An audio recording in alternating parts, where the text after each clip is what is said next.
Gearbox Entertainment president and social media laureate Randy Pitchford has been on his phone again, bluntly suggesting that a commenter, quote, code your own engine and show us how it's done, please, in a social media interaction about Borderlands 4's poor PC performance.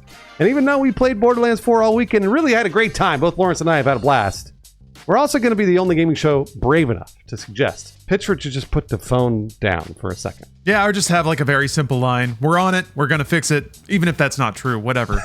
I don't know, though. Maybe it's the contrarian dork in me, but I kind of appreciate what he's doing. I mean, not only does it give us something to talk about, but I don't know. He's kind of got a point if you actually hear him out, but most people aren't here for that.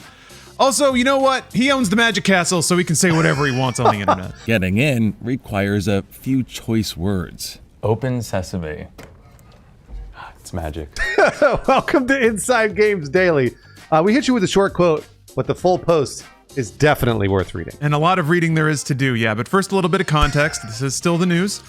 Pitchford posted a thread on X over the weekend addressing PC performance concerns in Borderlands 4, suggesting that end users could gain a lot of performance in turning down certain graphics settings or just reducing the resolution of the game. And then when a user snidely suggested that Gearbox instead make a game that doesn't rely on resolution scaling, Pitchford seemingly couldn't contain his frustration. And this is what he posted. Here's the quote. Code your own engine and show us how it's done, please. We will be your customer when you pull it off. The people doing it now are clearly dumb and don't know what they're doing. And all the support and recommendations and code and architecture from the world's greatest hardware companies and tech companies working with the world's greatest real-time graphics engine coders don't know what you seem to know. / sarcasm. Leaving no room for doubt, I guess. I mean, Pitchford was more direct, replying to another poster that questioned why Borderlands 4 wasn't developed to run on older, more common hardware. Yeah, Pitchford replied that the most common hardware is a, quote, 4-year-old cell phone, and called Borderlands 4 and I love this a lot, a, quote, premium game made for premium gamers. Dude, that's you and me. We're premium. We are premium. We really are. We are premium. In the same long reply, Randy Pitchford just couldn't stop. Described several groups that are having performance issues with Borderlands 4, those running it on outdated hardware, those with technical issues Gearbox needs to fix, and those that, quote, need to learn how their PCs work at the high end for this specific game in 2025 and use the tools available to them to find the right balance between frame rate, resolution, and graphics features. Holy hell. He is like, he's like, you know what? You just got to go figure it out yourself. Tune your computer properly. Do the thing that every PC gamer loves to do and spend an hour and a half tweaking settings just to get 5 more frames. Yeah, in the end, Pitchford breaks it all down, writing, quote, if you're trying to drive a monster truck with a leaf blower's motor, you're gonna be disappointed. You gotta soup up that PC, you dweebs. That's basically what it comes down to. And I guess Borderlands 4 is a monster truck. He also posted some info about the volume of customer support reports for Borderlands 4.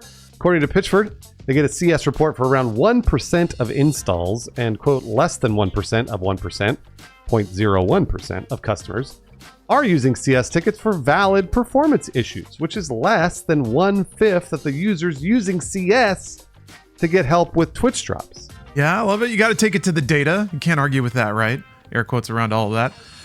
And while the game is currently sitting at a mixed review rating on Steam, Pitchford writes that, quote, this reality is dramatically different than what you would expect if your only sources of information were, say, certain internet threads. I mean, he does have access to the data, I guess. The post storm continued the next day with much shorter rapid-fire posts attempting to explain current issues and acknowledge complaints. Yeah, seems like he was trying to make everybody happy, and that never really works out. In the sort of quick shot thread, Pitchford called the game, quote, pretty damn optimal, and again implored everyone, please just use DLSS or turn down your settings. He said, quote, everyone has the freedom to believe what they want to believe, and I know on the internet it's easy to find rage and passionate people who are convinced of all kinds of things, whether they are true or not. Yeah, that was kind of specifically about DLSS. I guess some people really, really, really don't want to use it. So he was just like, why? It does the thing you want. But I think a lot of people have been worried about games like this, leaning on that tech instead of being optimized. But Pitchford's always going to win the audience back over in the end. He concluded his posting screed, or concluded maybe a little strong at this point, but he concluded that particular posting screed by thanking everyone for their passion. I'll say passion. He said, quote, I know nobody posts anything unless they really care about something. And from the most passionate love to the most passionate hate, you are all telling me that you really care. I feel you, and I thank you. Ah, isn't that nice? Kissing some puppies on his way out the door. What's frustrating? Yeah, I know. Okay, so if you pay a lot of money for a game, you don't like being told that you just needed to pay more money for your hardware, or that you need to invest more time to getting the product to run like it ought to, like right out of the box. That's just a frustrating tone in general. But on the other hand, being in this game for a while, kind of seeing internet narratives and how they can take on a life of their own. And I think especially how when you see the willingness of people to believe the bad thing before they'll even hear out the good thing, even if the data's on one side or the other. And sometimes you want to believe that being genuine and using information and trying to actually honestly share your experience will mellow things out. But unfortunately, if people are just there to point and laugh, they're just going to use that to point and laugh at you even more.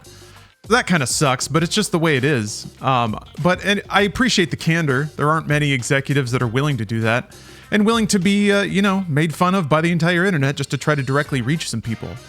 So he's out there doing that, at least. I will say, for a magician, you'd think he'd be a little more misdirecting, right? Of just like feeding you whatever, jingling keys until you forget about it. This is something we actually talk a lot about on this show, and I know I talk personally on my stream, where they're like a negative or negativity cycles that the internet loves to grab and then just take. And it really doesn't matter if it's true. Everybody loves to be angry. And the worst part is all the algorithms and everything, social media, YouTube, all of it enforces this negativity cycle. And that's really bad for us as humans. It's bad for the truth. And this is something that we see often. I mean, like Dragon's Dogma 2 is a great example. Star Wars Outlaws was another example. Where I was like, this game's really good. And everyone's like, no, it's garbage. Everyone says it's garbage. And I was like, have you played it? No. And I'm like, all right, well. It's like one of those, again. So Randy Pitchford is doing about the worst job of PR here. Unfortunately, he just hand it off to like another developer and be like, here, you post the data. Because Randy Pitchford is the most condescending person in the world when it comes to this stuff. And I'm not saying he's wrong, because I don't necessarily think that he's wrong. It's just coming out of his mouth. Nobody wants to hear a fucking 100 millionaire talk down to them about the fact that they don't have the right DLSS and resolution turned on and all this other shit. Like, give it to your social media director, or give it to like, a producer that worked on Borderlands and is like, oh, I'll post that. And it's just some normal guy that has worked on the video game. Not Randy Pitchford, who owns the Magic Castle. Yeah, optics, I guess. But there are some dudes that refuse to acknowledge those. I've been one of them and have... You either consciously accept the cost that, like, I'm going to wait out here and say the thing in the way that I want to say it. You kind of got to accept the peanut gallery at that point. And none of this is to suggest that this is... Well, I guess I can't comment on how overblown it is, but Borderlands 4 does kind of have performance issues. It runs. It's a chunky runner. I'll say that. And I think with games, and this may have been an issue with Dragon's Dogma as well. With a lot of games, you kind of expect to be wowed if a game's going to run like ass. You want to see why or know why. It ought to come at the trade of something, and that trade should be something new or spectacular. So I could see why somebody, if they just glance at Borderlands 4, it's like, well, it just looks like the last one. Why does it run so much worse? I think there is some stuff going on, the open world, the syncing of game physics across all the clients, that's pretty impressive. But yeah, I don't think there's anything that like really makes it clear why it runs a significant chunk down than you would expect on equivalent hardware on PC right now. I agree. Especially if you're watching it on Twitch. If you're watching it on Twitch and it's like even 1080p 60 or even fucking 2K, the compression is going to look really bad for you when a lot of all the stuff is popping off and like there's particle physics everywhere, and like the game itself actually looks great when you're playing it. Like, it looks beautiful. But I think if you're watching it on Twitch or YouTube, it's not going to do it justice.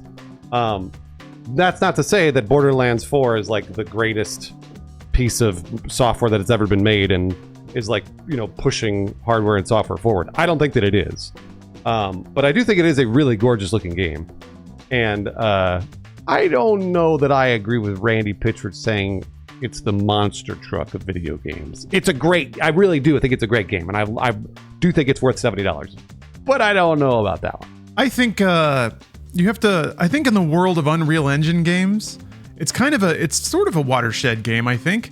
I don't think any Unreal Engine game has successfully done an open world like Borderlands 4, although I think people would question whether or not it's successful given the performance. But yeah, the idea that in Unreal Engine you have this giant sprawling map, you can like fast travel at any time. The loads are they're not instant, but they're not that bad.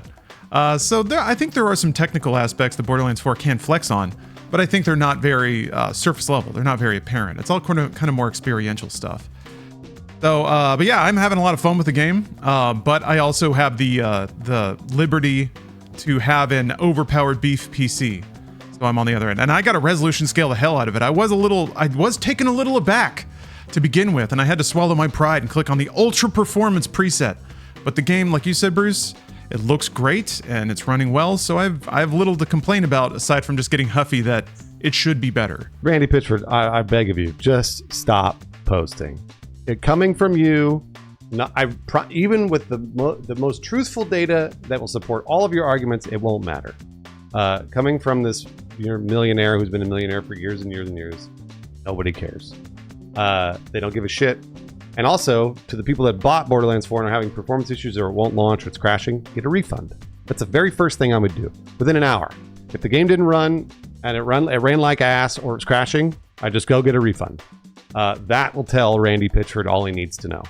Not your posts on Twitter or Reddit, especially now that you know the way he's replying to you. He doesn't care.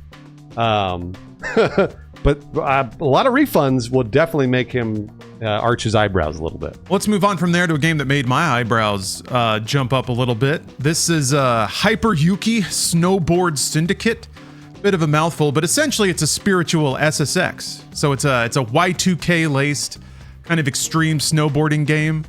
I have a lot of fondness for that series. Know a lot of other people do too. It hasn't been around in a while. I guess we're on the verge of a new skate, so that's exciting too. But yeah, check this out if you have a fondness for SSX back in the day. It's set to come out in 2026, but still the trailer kind of tells you all you need to know. The music, the aesthetic, it's all pretty dialed in for millennials like us. And maybe people that weren't around in Y2K the first time around, you can get your first taste of it. So check it out. That's the Inside Games trailer select for the day. Man, that's great. Right in line with skate too. You could shred the gnar everywhere. Oh yeah. At the beach. Do people skate at the beach? I don't even really know. I think it's called surfing. We'd like to thank a few Inside Games patrons that support the Inside Games Patreon that added Randy Pitchford and lived to talk about it. John Warren Gallardi and Liger Zeno Panzer. You know, you got replies with data and also condescension, so that's a big deal. Why don't you go make it then? Jeez.